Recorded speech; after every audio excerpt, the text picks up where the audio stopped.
Ученые Центра Гамалеи развенчали очередной миф о вакцине. Некоторые пользователи сети разместили целую серию видеороликов об удивительных свойствах спутника Ви. Якобы к месту прививки примагничиваются монетки, ложки, вилки и другие металлические предметы, что может говорить о массовом чипировании человечества. Аргументы сторонников и противников теории вселенского заговора узнала Елена Кононова. Вот моя рука от прививки. Спутник. И таких роликов в сети масса. Люди как будто устроили состязание, кто больше металла на себя нацепит. В ход идут ложки, вилки, связка ключей, магниты, монеты. Эдакие герои фильмов культовой франшизы «Люди Икс». Смотри, магнитится и не падает. Значит, это чип. Потряси рукой немножко.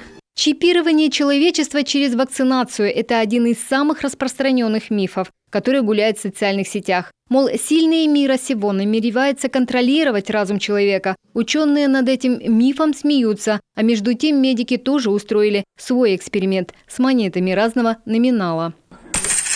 Пятерка не липнет. Тихо, тихо, тихо, подождите. Сейчас. Двадцатка не держится сбоку. Десятка держит. Сейчас 2 рубля. Не держится 2 рубля. Но еще помазала, женщина говорит, что помазала маслом. Не держит ничего. Как вы понимаете, все ваши видео, которые вы присылаете, мы опровергли. Никакого магнетизма в спутнике Ви нет. И никаких наночастиц тоже не засунули туда. Поэтому успокойтесь, делайте прививки спокойно.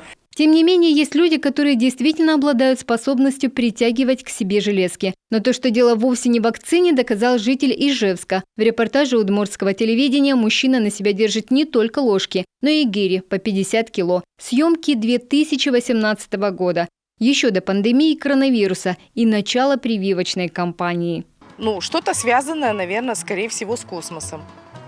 Космическое притяжение, скорее всего, у человека. Такие способности ученые объясняют просто. Металлы примагничиваются из-за электричества в человеческом теле. По словам руководителя отдела научно-исследовательского института эпидемиологии и микробиологии имени Гамалеи Александра Бутенко, эта способность у кого-то сильно развита, у кого-то в меньшей степени. И ничего удивительного нет. Важный элемент деятельности нервной системы и органов человека – электричество. Способность притягивать металлы можно объяснить этим. Вакцина же не может содержать в себе цифровое оборудование. Что такое вакцина? Она представляет собой просто жидкость, содержащую антигены коронавируса и больше ничего. Это просто фантазия у людей играет. Наши инфекционисты тоже удивляются силе фантазии людей и их приверженности теории вселенского заговора. Состав вакцины не содержит элементов, способных примагничивать железо. Я думаю, что они думают, что в вакцине есть консервант, тот же мертилят, его нет, да, в этой вакцине нет, есть в некоторых российских вакцинах, которые используются в качестве консерванта, в таких мизерных количествах, что ничего туда прилипнуть не может.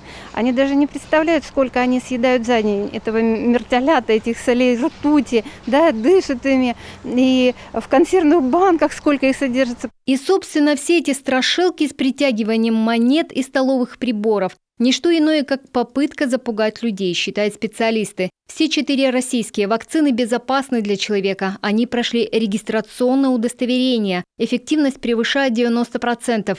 Флагманский спутник Ви зарегистрирован уже в 67 странах мира с общим населением более 3 миллиардов человек.